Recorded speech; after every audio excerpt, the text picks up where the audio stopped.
Hello readers, welcome back. Today I'm going to be talking about Saga of the Swamp Thing, Book 1, originally published in 1983 as issues 20 through 27, written by Ellen Moore. So to dive right into our overview, so one thing to know about Swamp Thing is that he minds his own business.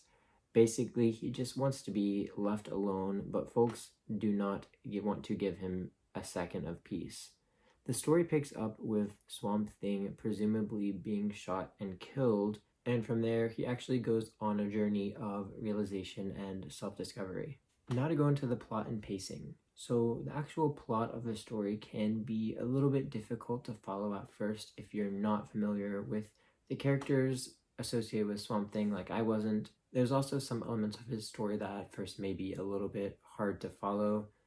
This pretty much makes sense as this compilation book, titled as Volume 1, is actually beginning at Volume 20. It's entitled Volume 1 because this was the first volume in which Alan Moore wrote and is kind of renowned as a really iconic rendition of this character's story, but also just comics history in general. In terms of the pacing itself, I would describe this story as having kind of a medium pace. It definitely has its fair share of action and excitement, but also has a lot of setup for kind of letting you know about the other characters and events that have happened thus far within the story. And there's also a lot of internal dialogue. It's certainly a story about self-discovery in a lot of ways, so there's a lot of kind of internal conversations going on throughout. Now to go into some of the characters in the story. So firstly, Swamp Thing. What is Swamp Thing? So he basically is a creature made of plants who has the consciousness of a man named Alec Holland. He's unsure of his humanity, which once existed. Can it be restored, or does it even exist anymore at all? Next, we have a character called James Woodrue, aka the Phloronic Man. This was a character I was not familiar with before reading this story. And the third character I want to mention is Jason Blood, aka Etrigand. Now to talk about some of the themes within the story. When I was reading this, one of the things that struck me was how in comics, one of the most prevalent themes I found is this idea of humanity. What does it mean to be human? What is humanity? Morality of humans. All of these types of details. I feel like I talked about that in Eternals. I talked about that a little bit in The Dark Knight Returns. I talked about that in Earth X, I believe.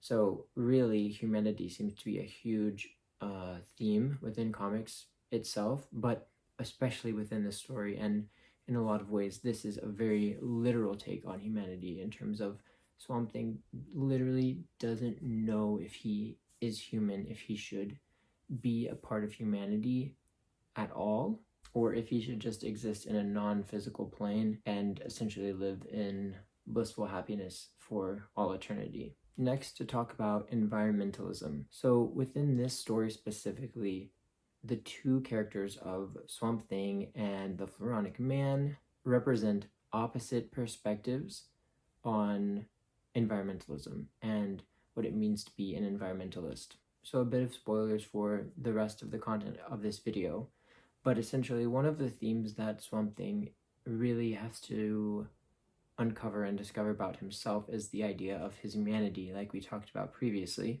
Through these revelations and discoveries, Swamp Thing learns that he is a humanist and he strives for cooperation and cohabitation between man and nature. In contrast, one of the story's main protagonist is the Phloronic Man, who is vengeful, violent, and disastrous in nature. Now to talk about some of the good and the bad elements of the story. So I want to start with the artwork. I have to say this artwork was absolutely incredible in the story. I loved the line work. I loved the inking style. I loved the coloring. The book was extremely colorful and very, very beautiful to read. Additionally, the paneling is extremely original in design, and there was real thought put into every single frame, drawing how the story would flow visually to express both the themes within the story, but also the events that are unfolding through the text.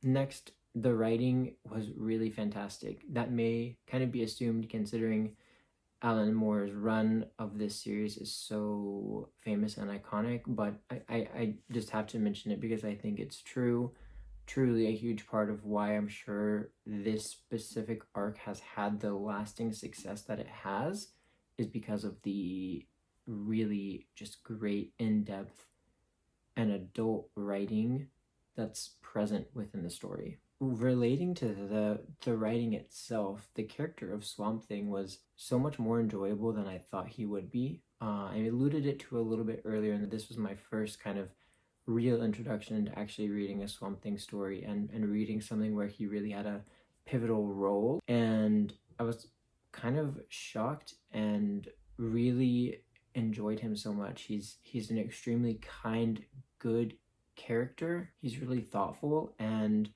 one of the other characters in the story even is alluding to the fact that he's the best person that she knows, which is the whole irony of the whole story. He's this incredible, kind entity, but is he even a person? Is he even a human?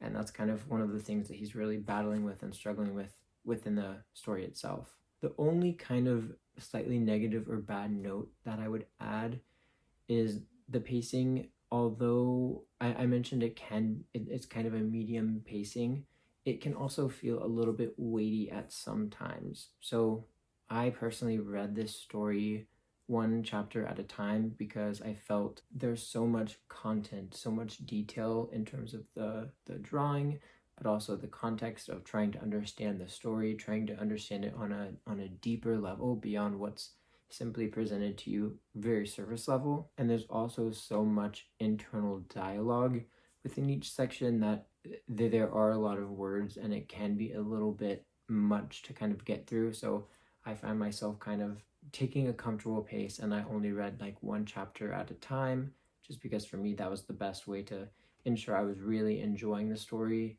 not rushing through it, and didn't feel bogged down by the sheer amount of content presented. So I just wanted to say that in terms of if you're looking for a super light, quick read, I don't know that this is the choice, but I actually think all of those things really add into what makes the story so impactful and lasting, is the fact that there is a lot of complexity and a lot of detail that can be parsed out within these chapters. So to go into my final thoughts, overall, I really enjoyed this story. I think if you're a comics fan, if you enjoy comic stories, or if you enjoy classic stories, this would be a really great pick for you. I'd love to know if anybody has read this specific collection of stories or this comics storyline. If you did, what were your thoughts? Should I continue reading further chapters? As always, thank you so much for watching, and I'll see you on the next one.